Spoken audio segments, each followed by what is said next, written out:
The greatest victories can leave the deepest scars. The brightest crowns can bury the soul underneath their weight. You can master every battlefield. You can build kingdoms in your name and still lose the only war that ever truly mattered. The war for yourself. The world taught you how to win. It taught you how to sharpen every weakness, crush every hesitation, climb every ladder until you wore your ambition like armor and your drive like a second skin. And you listened, you fought, you achieved. You learned how to silence the small, restless voice inside you, the one that wondered if maybe, just maybe, winning wasn't the point. You built the machine they applauded. A machine of flawless execution, a machine that hit every target, outran every failure, optimized every breath for maximum impact, and it worked. It worked so well that even you forgot there was a human being trapped inside it.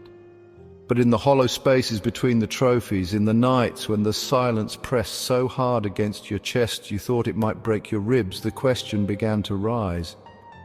Was any of this ever really mine, or did I just become the machine they needed me to be? Carl Jung once warned that the persona, the mask we craft to survive in the world, is necessary but lethal when mistaken for identity. And you had mistaken it. Somewhere along the line you didn't just wear the mask, you became it. You optimized every detail outside of you. The brand, the results, the image, until the reflection in the mirror was so polished you couldn't see through it anymore. But the human underneath, the messy, dreaming, aching soul you started with, was left to starve. You optimized everything except your own aliveness. And while the machine you built survived, the soul you abandoned began to whisper in the cracks, not with anger, not with rage, but with a sorrow so deep, so ancient, that it could no longer be ignored. The machine can win every race, it can climb every mountain, it can accumulate every crown, but it cannot live. And if you're hearing this, if some hidden part of you is stirring at these words, then maybe, just maybe, it's not too late. Not to win, not to climb, but to come home.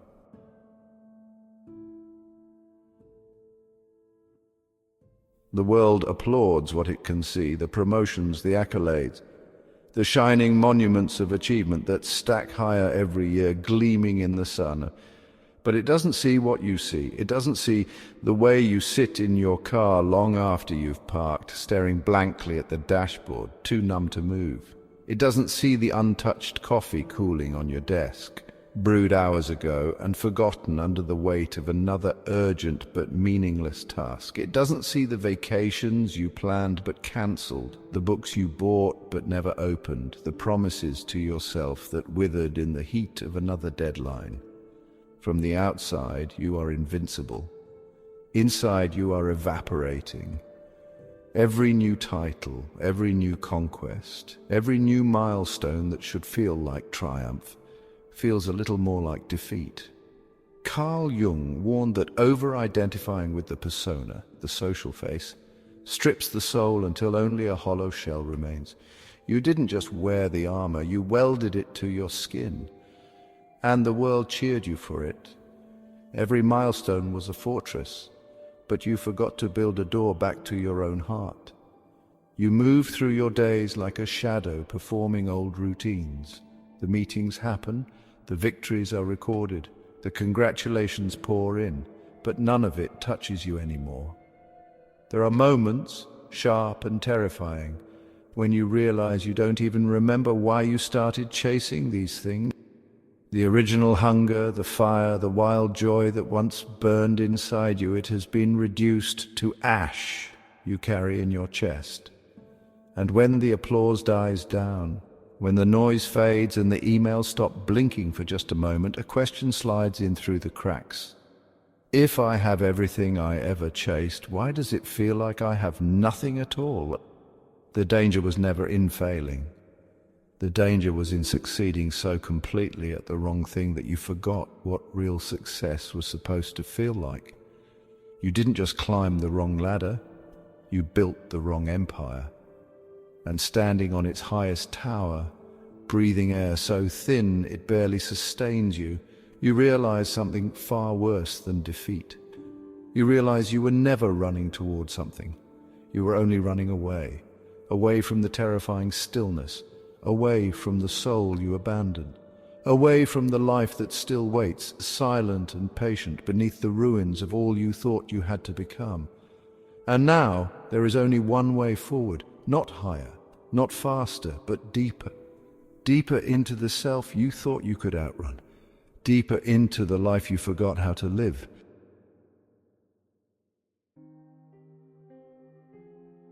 The machine doesn't crash, it doesn't explode in fire and chaos like you thought it would. It crumbles, silently, relentlessly, piece by unnoticed piece. It starts when the laughter feels hollow in your own mouth.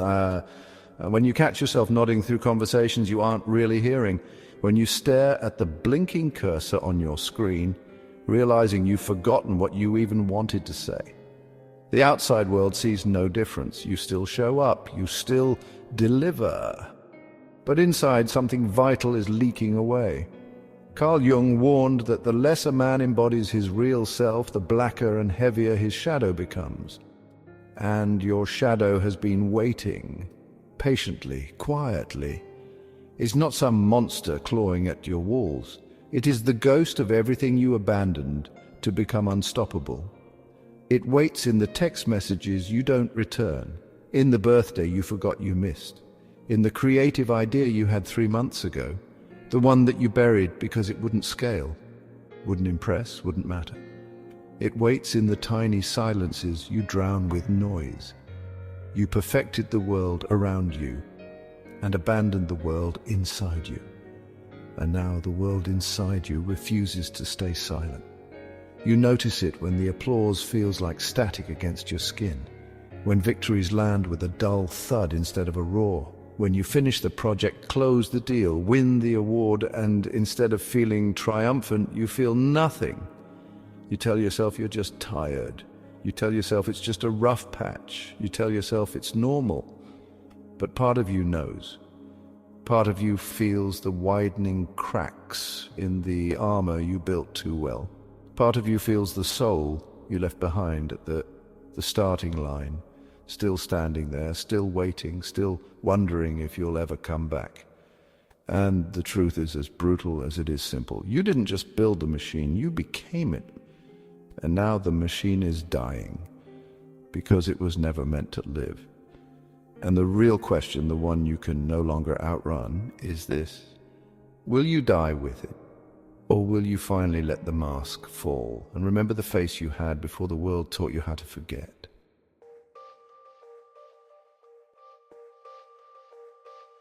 The collapse doesn't look like a battlefield at all. It looks like forgetting why you opened the fridge. It looks like standing in the shower long after the water has gone cold, too tired to step out.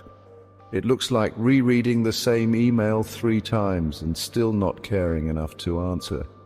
You thought collapse would be dramatic. You thought it would be a breakdown loud enough to make the world notice. But collapse, real collapse, is a quiet betrayal. 1,000 small surrenders you don't even see until one day you wake up and realize you don't know whose life you're living anymore.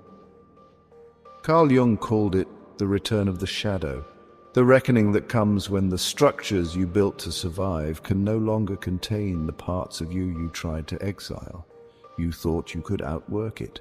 You thought you could outrun it. You thought you could out-hustle your own soul. But there are things no amount of winning can silence. You feel it in the way you stare at your phone, hoping for a message that will make you feel alive again. You feel it in the empty calendar filled with meetings that no longer mean anything. You feel it in the photos you scroll past, memories of a life you were too busy building to actually live. Mastery without meaning is the most polished kind of exile. You became everything they said you should become. And somewhere along the way, you disappeared. The world still sees the machine. But you feel the hollowness. You feel the ache behind every smile. You feel the weight of your own breath. Nietzsche said that when you gaze long enough into the abyss gazes back into you. But what no one tells you is that the abyss doesn't always look like despair. Sometimes it looks like a promotion, sometimes it looks like an award, sometimes it looks like everything you ever thought you wanted, delivered to your door, but without a soul left to receive it. And now, standing in the center of your own empire, you realize the terrifying truth. You won. You won everything they told you mattered. And it still wasn't enough, because it was never about what you could build. It was always about what you would lose along the way. And now there is only one choice left: to keep polishing the ruins, or to step into the unknown, the terrifying, holy unknown, where the machine cannot follow, and only the soul can survive. The choice is yours. It has always been yours, and maybe, just maybe, it's not too late to choose differently.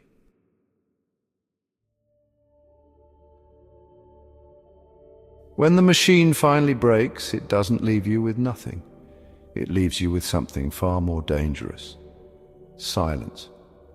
The silence you spent years drowning with noise and accolades and endless motion.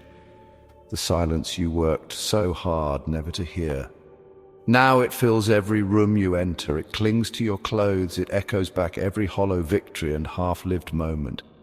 And in that silence, a voice you tried to kill starts to speak again. Not the voice that strategized your rise, and not the voice that calculated your next move. A different voice, the one that remembers, the one that grieves, the one that still knows what it means to be alive. At first you resist, because facing yourself without the armor of success feels like standing naked in a storm you no longer know how to survive. But then something unexpected happens. You don't shatter, you begin to feel. You feel the hunger you buried under efficiency. You feel the longing you paved over with productivity. You feel the unbearable weight of all the parts of yourself you abandoned to keep the machine running. Carl Jung called this moment individuation. Not the building of a new mask, but the birth of the true self from the ashes of the false. And you see it now, clearly, cruelly. You didn't fail because you were weak. You failed because you forgot what strength was for. Not for conquest, not for applause, not for survival, for becoming. The machine was built to survive, but you were built to live. You feel it in the smallest moment, the way the sunlight cuts across a dusty floor and you actually stop to notice. The way an old song stings your eyes before you can harden yourself against it. The way a quiet conversation feels heavier, truer than any stadium of strangers cheering your name. You begin to remember the you that existed before the race, before the mask, before the machine. The artist sketching dreams in the margins of your notes. The wanderer finding meaning in a broken sidewalk. The lover of small, beautiful, useless things. You realize they were never your weakness, they were your soul. And in remembering them, you do something you haven't done in a very long time. And you come back to life, not perfectly, not all at once, but truly, honestly, bravely.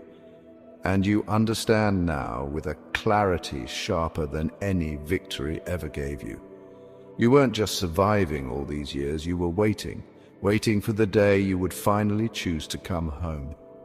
And now, standing among the ruins of the machine, you see the truth. You were never lost, you were just hidden, waiting for yourself to remember, waiting for yourself to return.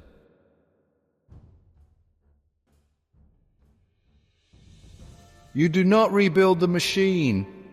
You do not glue the shattered mask back together and pretend the cracks are just character. You walk away from it, you leave it where it fell. You bury it in the earth it once stole from you, because you understand now, you are not here to survive. You are not here to perform, You are not here to be efficient, impressive, or optimized. You are here to live. Carl Jung wrote that the privilege of a lifetime is to become who you truly are. But he never said it would be easy.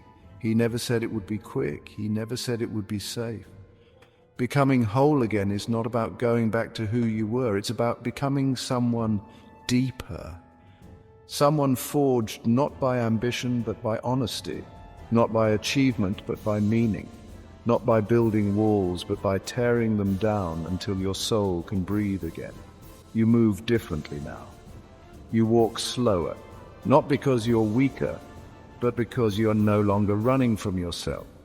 You choose carefully, not because you fear failure, but because you finally understand what is worth choosing. You no longer mistake busyness for importance. You no longer confuse applause for love. You no longer trade your aliveness for trophies you can't feel in your hands.